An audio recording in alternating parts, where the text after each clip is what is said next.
everyone. Welcome to Simplify TV. Today's guest is David Good. David has been involved with media for over 28 years, including 15 years of digital marketing. In his time at Asher Agency, he has worked extensively with clients focusing on digital and marketing strategy, lead generation, customer journeys, analytics, social media strategy, and more.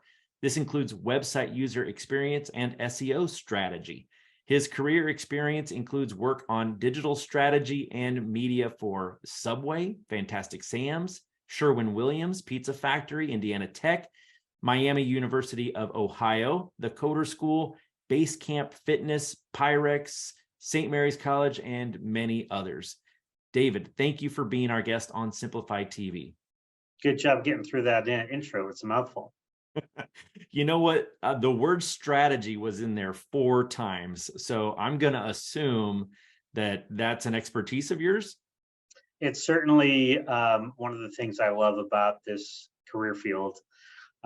Strategy to me is about breaking down somebody's, marketing problem. What are we trying to achieve for business? And then finding a solution that's going to work for them, that's going to drive results, whether that's store visits, whether that's lead generation, e-commerce, whatever. We're going to find a solution, and that starts with strategy. So it's often about understanding the audience. It's about finding how they consume and understanding what motivates them to get to a result. So no cookie cutter, this is what you get for SEO and this is your social media. It's always a little bit different, isn't it? 100%. I mean, there's a time and a place for, a package, but that's not really what we do for the most part. It's about custom strategies because every single business is different. Every single audience is different. My career, my background is in radio. That's where the beyond the 15 years is. And that started out not only on air as a DJ, but also as a program director. So as a program director of a radio station, you need to understand the audience, figure out the type of content, entertainment they want to, they want to be hearing on the radio. You want to figure out what motivates them, how to get them to listen longer. That often starts with understanding that the audience persona and breaking it down, who they are, how old they are, household income, where they reside in the market, the type of activities they like. And that really translated well for me into social media and digital marketing because it's all about understanding the audience. It's what drives that strategy and ultimately drives results. So for me, it was a really great transition into a second career that's been a lot of fun. That's awesome. And I work with a lot of radio folks and we always make those comparisons about how the audience is the audience, and it's really all about that. So perfect. I understand that you include competitor conquesting in a lot of your strategies. Tell me about that.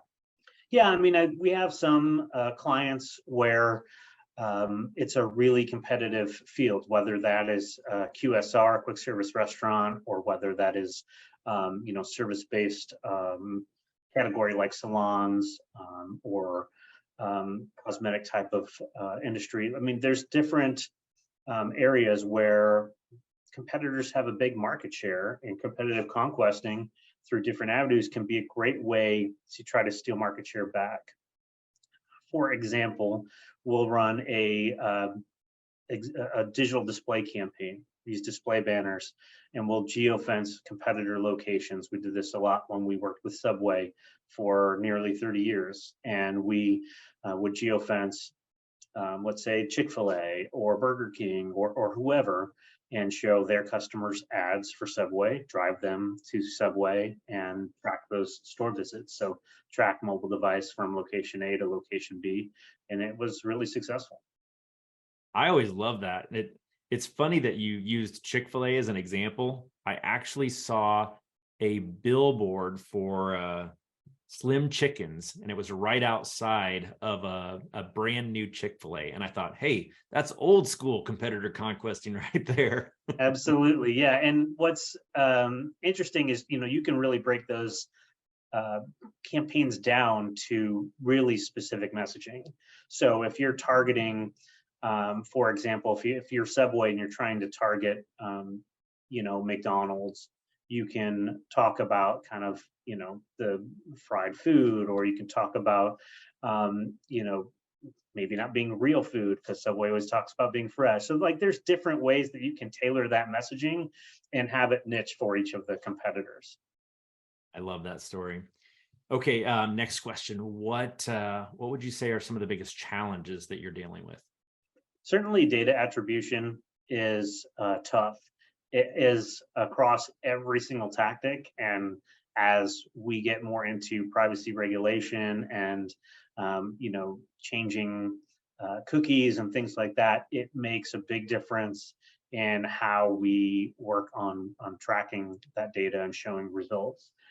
Sometimes you just have to get more creative. Maybe it's a specific landing page, or using third-party tools to be able to track, phone calls or visits. But it's certainly data attribution is the hardest, because all clients want to see what their marketing is doing for them, and sometimes it's not as easy as it should be in the year 2023. Like, we want to be able to show point A to point B, and that the marketing influenced that. But it's something that is always changing, and so we always have to adapt.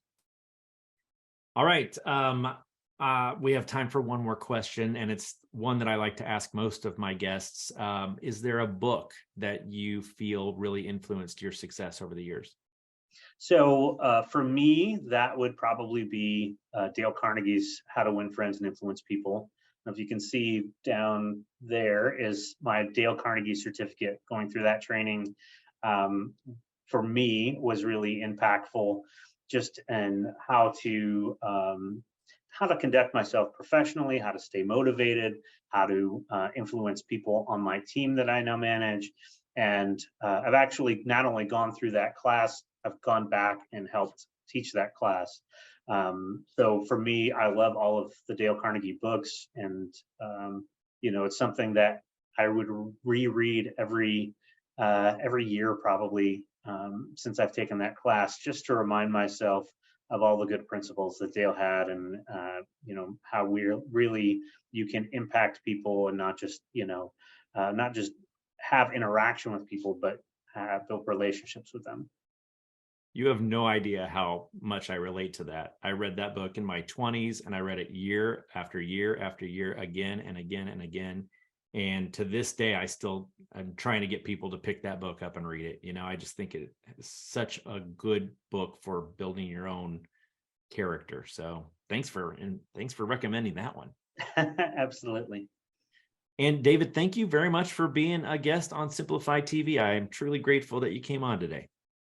I'm glad to be here. Thanks for having me. And thank you guys for joining us on Simplify TV. My name is David McBee. Be awesome, and we'll see you next time.